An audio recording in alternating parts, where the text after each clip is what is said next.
Seja bem-vindo ao canal Adelphos. Aqui é o Charles Oliveira, sou pastor da Igreja Presbiteriana Ortodoxa aqui em Westchester County, na região de Nova York. E eu queria conversar um pouquinho sobre o dia 31 de outubro. Se você perguntar para alguém o que a gente comemora no dia 31 de outubro, principalmente uma criança, um adolescente, muito provavelmente ele vai dizer Halloween. Só que não é o Halloween, a gente comemora o dia da Reforma Protestante. O que foi essa reforma protestante? Bom, a Igreja Católica, a igreja era uma só naquele tempo na Europa, a Igreja Cristã era a Igreja Católica, e ela estava passando por uma crise muito grande, uma crise de autoridade. Os homens, os clérigos, né, eles não pregavam a palavra de Deus, o que transmite uma autoridade muito grande para o ministro. Então eles precisaram compensar essa falta de autoridade na palavra de Deus com uma hierarquia, a construção de uma hierarquia que assim desse autoridade para eles, uma autoridade concedida, atribuída, e não uma autoridade vinda da palavra do Senhor, mas atribuída pela autoridade da igreja, e não da palavra de Deus, não mediante o dom do Espírito Santo. Então, por isso se desenvolveu aquela hierarquia imensa e tal dentro da igreja católica. Também enfrentava uma grave crise de salvação. As pessoas não tinham certeza de sua salvação, elas achavam que deveriam juntar objetos, relíquias, chamados relíquias, né? Objetos sagrados, um pedaço da cruz de Cristo, o crânio de João Batista, o osso de não sei quem, e por aí ia. Uma vez Lutero disse assim, que se juntassem toda a madeira da cruz de Cristo, dava para fazer uma cerca cercando a Alemanha inteirinha. Então, e também eles enfrentavam a crise de santidade. Havia um comportamento pecaminoso muito forte no meio do povo, e o clero também estava envolvido em uma lassidão moral muito grande. Os padres, os cardeais, eles se envolviam em escândalos sexuais, eles tentavam esconder essas coisas. Muitas freiras engravidavam e abortavam seus bebês. Era uma situação assim muito triste na igreja. Então, por volta de 1500 houve um processo de reforma muito grande. Esse processo de reforma começou com Martinho Lutero. Martinho Lutero nasceu em 10 de novembro de 1483, em Eisleben, na Alemanha. Ele estudou lá na Universidade de Erfurt. Ele também obteve o grau de bacharel em artes e também de mestre em artes em 1505. O pai dele queria que ele fosse advogado, mas uma vez ele estava cavalgando lá perto da cidade dele, e aí uma tempestade muito forte se formou, um raio caiu perto dele. Ele caiu do cavalo que ele estava montado e pediu ajuda a Santa Ana. Disse: salva-me, Santa Ana, e eu serei um sacerdote. Então ele interrompeu abruptamente seus estudos em direito e se tornou um monge agostiniano. Após alguns anos ali de estudos, ele foi ordenado padre em 1507. E aí, a partir daí, ele passou a estudar, a ler bastante coisa, e ele tinha uma dúvida muito grande no seu coração sobre a sua salvação. Lembra da crise da salvação? Ele também duvidava da sua própria salvação. Ele chegou a ir a Roma e contemplou o crânio que era atribuído a João Batista, mas nada trazia satisfação a ele ou segurança de sua salvação. Então, Staupitz, seu amigo, o orientou a ler a Bíblia. Então, ele começou a ler a Escritura Sagrada e a ensinar na igreja de Wittenberg. Ele fez uma exposição nos Salmos, e então ele começou uma série de exposições na carta de Paulo aos Romanos. Quando ele leu o primeiro capítulo, ele se deparou com Romanos 1,16, que diz assim: pois não me envergonho do Evangelho, porque é o poder de Deus para a salvação de todo aquele que crê, primeiro do judeu e também do grego. Aí ele disse: a justiça de Deus se revela no Evangelho de fé em fé, como está escrito, o justo viverá pela fé. Então ele finalmente entendeu que a salvação não era conquistada pelas obras, era pela graça mediante a fé em Cristo Jesus. Então a fé nada mais era, no seu entendimento, do que Deus esticando a nossa própria mão para nós recebermos aquilo que Ele quer nos dar. Então não depende de um esforço humano, mas é uma graça divina. Então isso trouxe um alívio muito grande a ele e finalmente a segurança e certeza da salvação. Enquanto ele lecionava e ensinava na igreja de Wittenberg, ele passou a ver outros erros da igreja, comparando a doutrina da igreja católica com os documentos antigos da patrística e da história da igreja. E, por fim, havia um processo de venda de indulgências na igreja católica com o objetivo de arrecadar fundos para a construção da igreja de São Pedro, é a Basílica de São Pedro, que hoje está lá no Vaticano. Então, um grande vendedor de indulgências, o que era indulgência? Indulgência era um documento, um papel, um certificado que, assinado por um bispo, etc., garantia a pessoa que alguém que havia morrido sairia do purgatório e iria para o paraíso. E se a assinatura fosse de uma alta patente na Igreja Católica, um cardeal, talvez o Papa, então isso garantiria que a pessoa morresse e nem sequer passasse pelo purgatório. Garantiria a pessoa que ela então iria direto para o céu. Olha que coisa interessante, né? Não tem nada disso na Bíblia, a palavra de Deus absolutamente não ensina esse tipo de coisa. Mas aí, Tetzel era um grande vendedor de indulgência, ele estava passando pela região onde Martinho Lutero trabalhava, ele lecionava também na Universidade de Wittenberg, ele recebeu o título de doutor em 1512, ele recebeu o título de doutor em teologia. Então, o que aconteceu? Enquanto Tetzel estava vendendo indulgência e arrecadando dinheiro para a construção da igreja da Basílica de São Pedro em Roma, no Vaticano, Lutero se opôs veementemente aos ensinos de Tetzel, vendendo indulgências. Ele falou, isso não tem base na Escritura. E então, enfim, no dia 31 de outubro de 1517, Martinho Lutero foi até a porta da capela de Wittenberg, na Alemanha, e pregou lá as suas 95 teses contra a venda de indulgências. Através dessa iniciativa, ele estava conclamando a população a um debate público sobre o assunto. Então,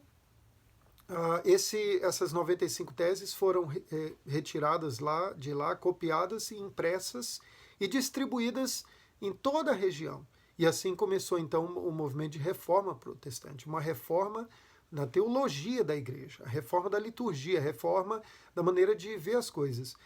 Por exemplo, Martinho Lutero passou a pregar que a salvação é pela graça mediante a fé. Ele passou a pregar que havia apenas 2 sacramentos. Ele passou também a pregar que o culto deveria ser bem mais simples do que o que acontecia na Igreja Católica. E assim a palavra de Deus recebeu o seu lugar central no culto. Lutero também usou muitas das músicas da Igreja Católica, do canto gregoriano, e passou a fazer arranjos para que a igreja cantasse aqueles hinos. Ele era um excelente músico também, ele tinha a melhor formação musical para o seu tempo. E então ele escreveu muitas músicas também, a mais conhecida é o Castelo Forte, que nós cantamos hoje como o hino da Reforma. Então, em 1518, Martinho Lutero foi forçado a negar tudo aquilo que ele havia escrito e dito, e essas doutrinas elas estavam sendo publicadas. Ele estava escrevendo essas coisas e publicando através de livros, artigos, livretos. Então, diante do cardeal Cajetano, ele foi forçado a negar essas coisas em 1518. Ele não negou tudo aquilo que ele havia escrito. Então ele recebeu uma ameaça de excomunhão através de um documento chamado Bula Exsurgi Domini, e Lutero queimou essa bula em praça pública. E num debate em julho de 1519, ele admitiu publicamente que ele havia rompido com a Igreja Católica. Assim, Lutero recebeu uma convocação de que ele comparecesse na reunião do imperador do Sacro Império Romano Germânico, e era Carlos V, o imperador naquele tempo. Ele compareceu diante do imperador e também dos príncipes lá da região da Alemanha, E o cardeal Cajetano estava lá, também outros clérigos estavam lá, e o objetivo dessa reunião era forçar Martinho Lutero a negar tudo aquilo que ele havia escrito e publicado e tudo que ele havia pregado, falado publicamente, dessa nova doutrina que ele estava seguindo. Então, Martinho Lutero ficou muito temeroso no primeiro dia, ele não conseguiu negar ou afirmar, não conseguiu falar nada, ele só pediu uma noite a mais para que ele pensasse no assunto. Isso foi concedido a ele. No dia seguinte, Martinho Lutero voltou diante da dieta de Worms, e então, nesse novo dia, ele estava com seu espírito renovado e tal. Então, com toda a coragem, ele disse o seguinte: como Vossa Majestade e Vossas Altezas exigem de mim uma resposta simples, quero dar uma tal sem chifres e dentes. Caso não for convencido por testemunhos da Escritura e por motivos racionais evidentes, pois não creio nem no Papa e nem nos concílios, pois é evidente que erraram muitas vezes e se contradisseram. Estou convencido pelas passagens da Sagrada Escritura que mencionei, e minha consciência está cativa à palavra de Deus, e não posso nem quero revogar qualquer coisa, pois não é sem perigo nem salutar agir contra a própria consciência. De outra maneira, não posso. Aqui estou. Que Deus me ajude. Amém. Essas foram as palavras dele. Então, com isso, ele definitivamente rompeu oficialmente com o Império Romano, inclusive, aliás, com o Império Romano, Sacro Império Romano Germânico, e também com a Igreja Católica. Ele rompeu de vez. E com isso, a sua vida passou a correr risco, e ele então foi sequestrado, literalmente sequestrado. Ele não sabia o que estava acontecendo, alguém jogou um saco de farinha vazio, obviamente, né? E cobrindo a ele e tal, ele foi agarrado e levado para um lugar que ele não sabia onde. Só que aquilo foi para o bem dele, foi Frederico o Sábio que mandou sequestrá-lo. E então Martinho Lutero foi escondido na torre do castelo de Frederico o Sábio. Curiosamente, Frederico o Sábio era um homem que tinha maior coleção de relíquias. Um pedaço do osso da mão de Pedro, um pedaço do osso do pé de Tiago, e por aí. Ele tinha um monte dessas coisinhas, essas relíquias. Mas Frederico o Sábio acatou aos ensinos de Martinho Lutero e ofereceu todo o apoio que ele precisava para fazer, então, continuar assim a obra da reforma protestante na Alemanha. Então, lá no castelo, na torre do castelo de Wittenberg, que está preservado até hoje do mesmo jeitinho que ele usou, ali na torre do castelo de Frederico o Sábio, Martinho Lutero traduziu o Novo Testamento para o alemão, e depois, com a ajuda de Felipe Melanchthon, ele traduziu toda a Bíblia para o alemão. Isso é interessante porque ele precisou primeiro organizar a própria língua em torno de uma gramática para que ele pudesse então fazer a tradução do latim para do grego e hebraico usando também o latim, obviamente, para o alemão.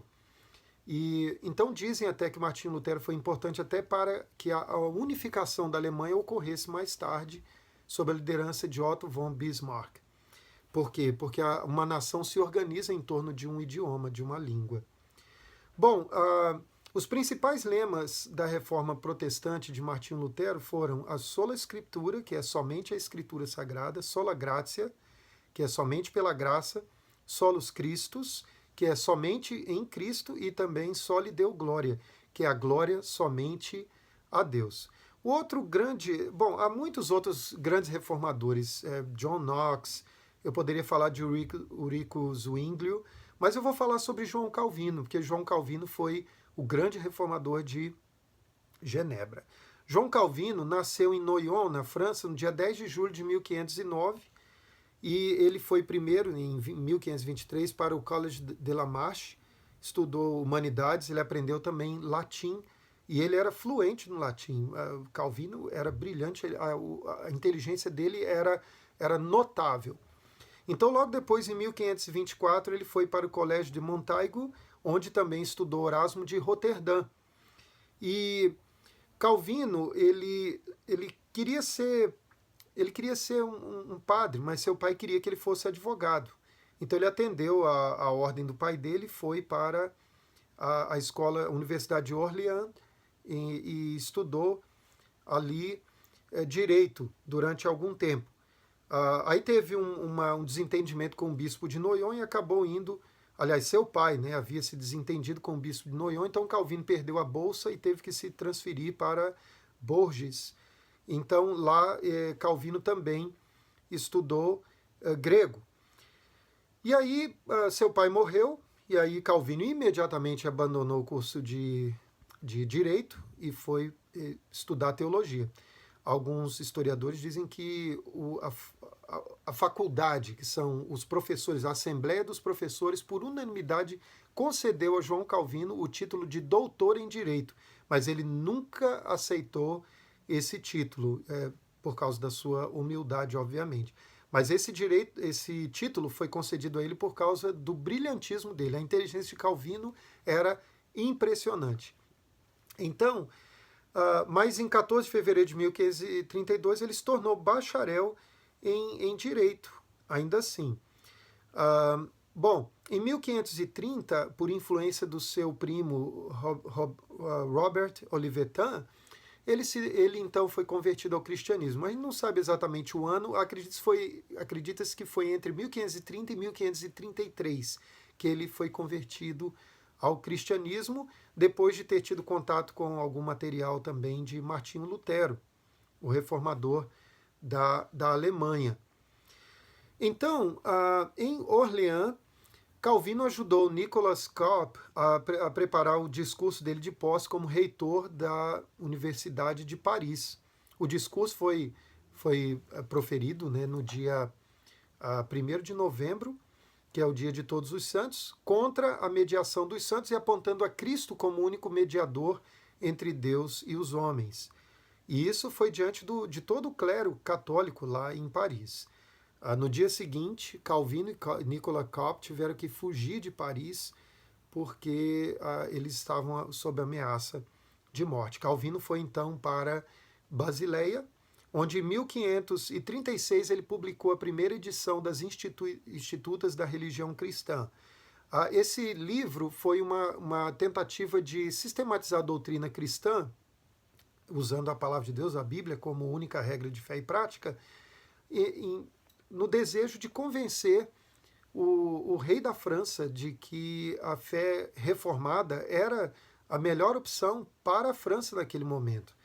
E então a primeira edição das Institutas esgotou-se em apenas 2 meses. Então ele resolveu ir para Estrasburgo, que era um lugar na França onde havia tranquilidade e paz, era um lugar governado por protestantes, por cristãos protestantes, e então Calvino entendeu que lá ele teria paz e tranquilidade para escrever uma nova edição das Institutas e trabalhar um pouco mais alguns temas, como a predestinação, por exemplo, que foi um tema que ele percebeu que deveria ser melhor trabalhado.